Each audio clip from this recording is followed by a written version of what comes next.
Il est actuellement 5 heures du matin et bien sûr qu'on est resté éveillé toute cette nuit pour attendre le magnifique match entre l'Argentine et l'Algérie. En tout cas, c'était la promesse qui était sur le papier et au final, on n'a vu qu'une seule équipe sur le terrain, une équipe en démonstration, mais surtout un homme qui était en mission pour potentiellement aller chercher sa deuxième Coupe du Monde, Lionel Messi, aka le monsieur de 39 ans qui va faire 40 ans dans 10 jours et qui vient de claquer un triplé face à l'Algérie et qui devient du coup le meilleur buteur de l'histoire de la Coupe du Monde, à égalité encore avec 16 buts par rapport à l'Allemand Klose, mais quand même co-meilleur buteur de l'histoire de la Coupe du Monde à 39 ans, sixième Coupe du Monde, et il te claque un triplé pour le premier match. Juste extraordinaire, Lionel Messi. Bravo au monsieur parce que fallait la sortir celle-là. Maintenant, on va parler quand même du match dans sa globalité. C'est vrai que l'Algérie, on nous vendait ça comme une équipe pas forcément favorite sur le papier, mais une équipe qui était capable de poser des problèmes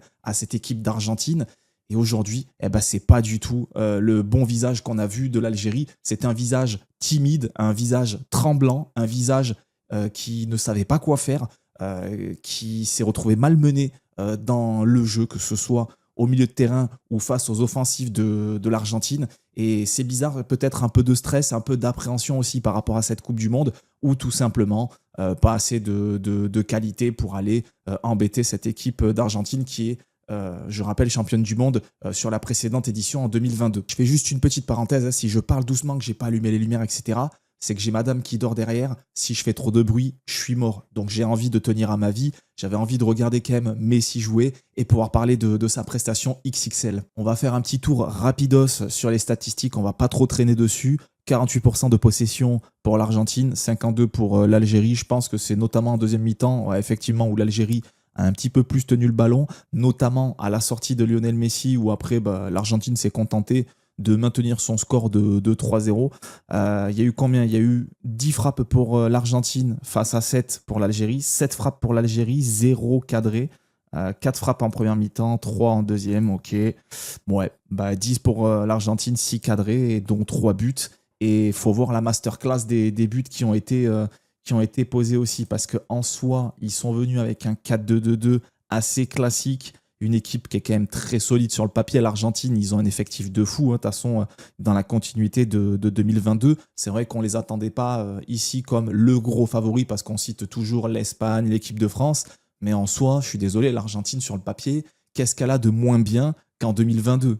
Je pose la question comme ça. Ok, il y a des joueurs un peu vieillissants, il n'y a pas de problème. Mais ça reste d'un délire la même équipe, approximativement, à quelques changements près. Bon, là, il n'y a pas du Di Maria, etc. Mais il y a quand même de très beaux joueurs aussi qui arrive derrière. Et milieu de terrain qui a été monstrueux, le nombre de ballons que ça a su garder, faire tourner, faire jouer le jeu. Enzo Fernandez, McAllister, c'est n'importe quoi. De Paul, on sait que ça peut être très fort. Almada aussi. Et puis Messi, parce que Messi, bon, ici, 4-4-2, ok, certes. Mais Messi, regardez son activité. Le mec, il est partout sur le terrain, en diagonale.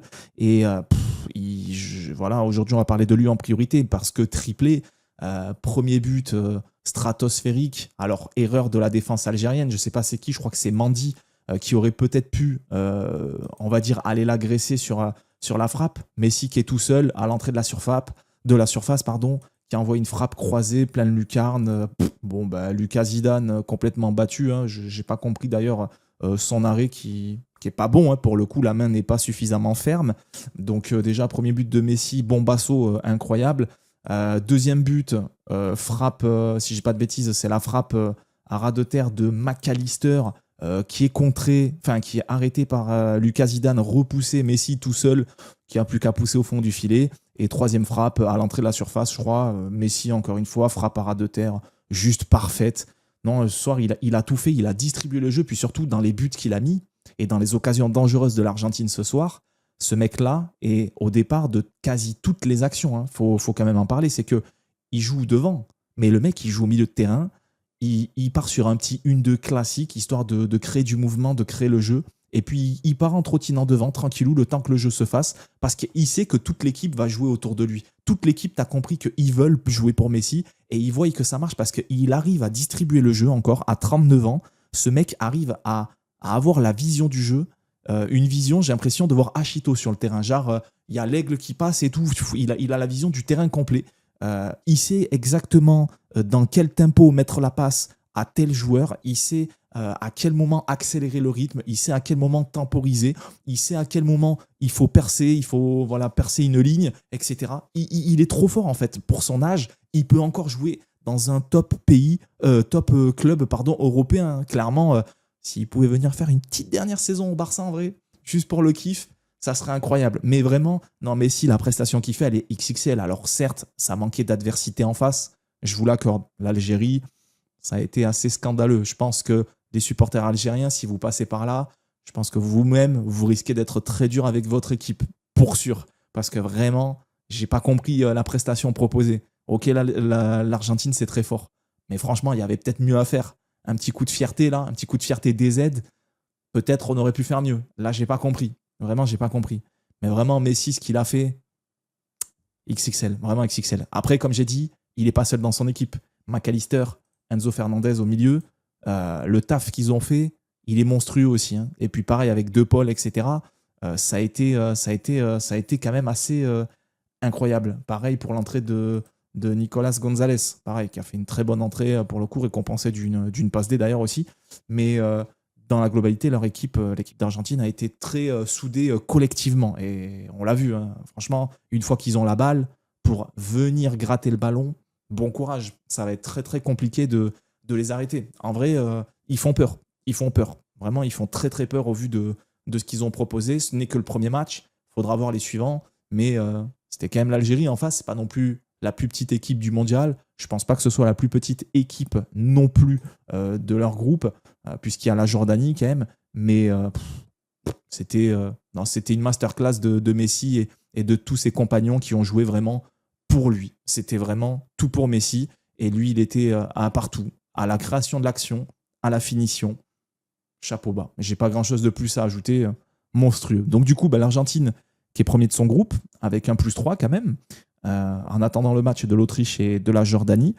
Je pense que, de toute manière, on est tous d'accord pour dire que l'Argentine est totalement favorite dans ce groupe.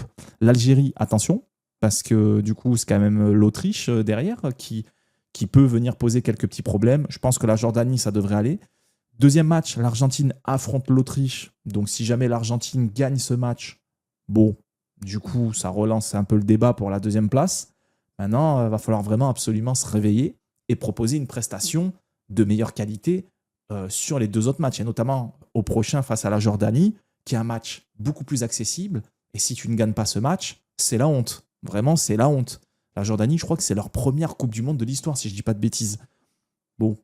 Normalement, tu te dois de les mettre au fond. En plus, tu as un goal average de -3, donc tu as intérêt à gagner, mais en plus, il faut gagner avec la manière pour rééquilibrer un petit peu tout ça. Si tu peux revenir par exemple, j'en sais rien, même en 0, en neutre, en -1, en +1, +2 même, faites-le. Vraiment poussez. Là, je pense que la Jordanie, c'est vraiment le match pour engranger un max de confiance, revenir dans cette Coupe du Monde, se lancer officiellement et arriver avec des meilleures intentions face à l'Autriche dans le dernier match de groupe. En tout cas, je vous le souhaite. J'espère qu'il y aura un réveil et que ça ne va pas être un trop gros coup derrière la tête, parce que c'est vrai que prendre un 3-0 à 5h du mat, chez eux, il n'est pas 5h certes, mais ça pique. Voilà, vraiment, ça pique. Voilà pour ce match. Je n'ai pas grand-chose de plus à ajouter, parce qu'en vrai, c'était une extermination pour le coup. C'était un match à sens unique. Je n'ai pas grand-chose à trouver de positif du côté de l'Algérie, si ce n'est que ça avait très bien débuté, parce que on commence sur un premier but hors jeu de Messi, ensuite Cheibi, but hors jeu refusé aussi. Tu te dis qu'il va y avoir une belle combativité dans ce match, tu te dis qu'il va y avoir de l'adversité, ça va être équilibré, il va y avoir du beau spectacle, et au final derrière tu prends un 3-0, mais au-delà du 3-0, t'as rien fait dans le match, t'as vraiment rien fait, parce qu'il peut y avoir des 3-0 qui sont sévères. Au vu de la physionomie du match, ici, le 3-0, il est mérité. Même si ça finit à 4, 5-0, c'est même pas déconnant en fait. Je sais pas ce que vous en pensez, vous me direz dans les commentaires, mais j'aurais pas été choqué de voir Messi mettre un quadruplé, quintuplé, tellement c'était facile pour lui, tellement c'était facile pour l'équipe d'Argentine dans sa globalité. Donc c'est décevant, mais comme j'ai dit, c'est pas terminé. Il y a encore ce match face à la Jordanie pour se lancer officiellement dans cette Coupe du Monde 2026 pour l'Algérie, et potentiellement le match contre l'Autriche qui reste accessible aussi. Donc, va falloir revenir avec une meilleure mentalité. Va falloir se dire, ok, c'était l'Argentine, c'est un favori de cette Coupe du Monde 2026. Mettre ça de côté et revenir avec des meilleures intentions pour les 2 prochains matchs. Et quitte à être éliminé, autant être éliminé la tête haute. Je pense que c'est le plus important. Voilà, j'ai dit tout ce que j'avais à dire concernant ce match. Si vous avez un commentaire à rajouter, n'hésitez pas. Si vous avez un mot à dire par rapport à la prestation de Lionel Messi, balancez. Par rapport à l'Argentine, balancez. Par rapport à l'Algérie aussi, le tout avec respect. Essayez de ne pas être trop vulgaire non plus, que ce soit concernant l'Argentine ou l'Algérie. Et puis, on vous souhaite en tout cas de faire une belle Coupe du Monde derrière. Ce n'est que le premier match, donc c'est encore largement jouable. Sur ce, moi je vous laisse ici. Je vous souhaite de passer à tous une bonne nuit si vous regardez la vidéo directement après le match. Sinon, passez une bonne journée et on se donne rendez-vous demain pour une grosse journée de foot avec le Portugal, République du Congo si je ne dis pas de bêtises, et Angleterre-Croatie à 22h qui s'annonce celui-là aussi bien passionnant. Sur ce, reposez-vous bien. Merci d'aider à faire grandir cette chaîne en regardant les vidéos, en mettant des pouces bleus, en commentant. Vraiment, merci à tous et rendez-vous au prochain tour pour l'Argentine et pour l'Algérie. Ciao tout le monde, ciao ciao.